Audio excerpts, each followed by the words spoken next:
Olá! A gente sabe que o debate sobre a questão racial no Brasil muitas vezes fica bem polarizado, né? De um lado, a denúncia justa das feridas históricas, do outro, às vezes, a negação. A proposta aqui hoje é buscar uma outra via, um caminho que olha para tudo isso por uma perspectiva espiritual. A ideia é ver se a gente consegue encontrar um espaço para reconciliação e entendimento mútuo. E para a gente começar essa conversa, é preciso ir direto ao ponto, e encarar a realidade de frente. Essa frase da Lélia Gonzalez é um soco no estômago, né? Ela quebra qualquer ideia romantizada sobre a formação do povo brasileiro. É uma verdade dura, mas fundamental. A violência está na base de muita coisa. Então, partindo dessa realidade brutal que a Lélia Gonzalez escancara, a gente entende por que o debate fica tão travado. Fica nesse denúncia versus negação. O que a gente vai tentar fazer aqui é adicionar uma outra camada para essa conversa. Uma que, como dizem as fontes, tenta alcançar as dimensões da alma. Ok, então vamos entrar na nossa primeira parte. Porque, olha, antes de buscar qualquer luz espiritual, a gente precisa primeiro olhar bem para a escuridão, né? É preciso reconhecer a realidade da ferida racial brasileira, entender sua profundidade. Só depois a gente consegue, quem sabe, jogar uma luz sobre ela.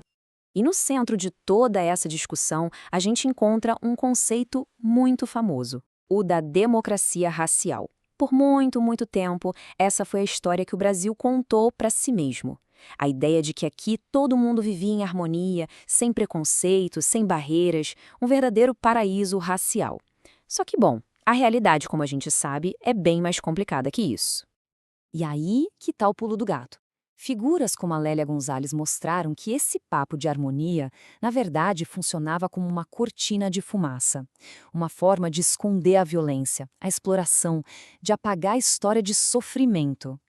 E quando se apaga a história coletiva, se apaga também o que a perspectiva espiritual chamaria de história kármica individual, ou seja, adia a cura de verdade. E é importante entender que essa ferida não é coisa do passado, não. Ela continua sendo aberta todos os dias. A mídia, por exemplo, muitas vezes perpetua isso. Esses pontos aqui mostram como: a subalternização, que é sempre colocar pessoas negras em papéis de serviço, a comicidade, usando personagens negros como motivo de piada, e a hipersexualização. São formas de manter estereótipos vivos e a ferida, bem, dolorosamente aberta. Ok, a gente olhou para a ferida, para sua origem e para como ela ainda dói. Agora, vamos fazer o que a gente se propôs no início. Vamos tentar mudar a lente. A ideia aqui é que as doutrinas espirituais podem oferecer um jeito diferente de olhar para essas desigualdades tão profundas da vida. E essa visão se apoia em três pilares, três ideias-chave. Primeiro, a imortalidade do espírito. A vida não começa no berço, nem termina no túmulo. Segundo, a reencarnação. A gente volta para aprender, para evoluir. E terceiro, a lei de causa e efeito, ou ação e reação. Tudo que a gente faz tem consequências. É com base nessas três ideias que se propõe uma ressignificação da dor histórica.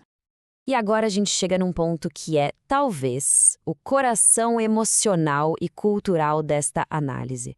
Vamos falar sobre a sabedoria dos pretos velhos.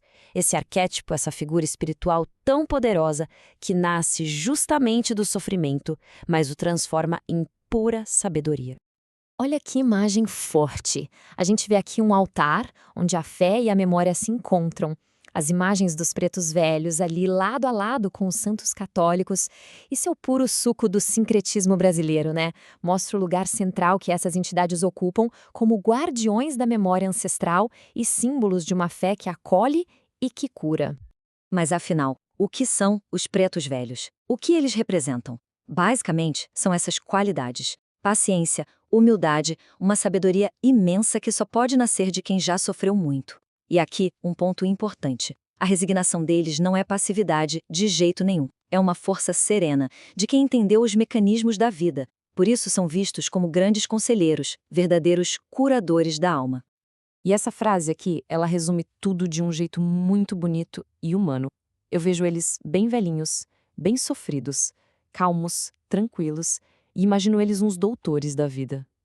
Doutores da vida? É perfeito. Captura exatamente a essência. Eles usam a experiência da própria dor para ajudar a curar a dor dos outros. É lindo, né? Certo. Agora vamos amarrar as pontas. A gente falou da ferida racial, da perspectiva espiritual e dos pretos velhos. Como é que tudo isso se conecta para a gente conseguir ressignificar uma dor histórica tão grande como a da escravidão? É aqui que a chave vira. Essa tabela aqui é o resumo da ópera. Ela mostra a grande virada de chave. De um lado, a perspectiva puramente material. A escravidão foi dor, gerou ódio, deixou ressentimento. Ponto. Do outro lado, a perspectiva espiritual não nega nada disso, mas adiciona outras camadas. A dor vira uma prova. O ódio pode se transformar num motor para a evolução. E o ressentimento abre espaço para a reconciliação.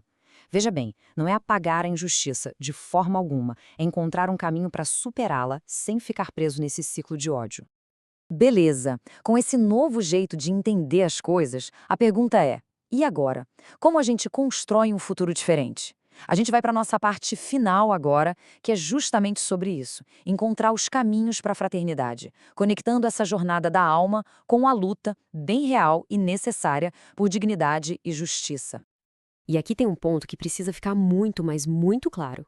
Ter uma perspectiva espiritual não tem nada a ver com ser passivo ou aceitar injustiça. Muito pelo contrário.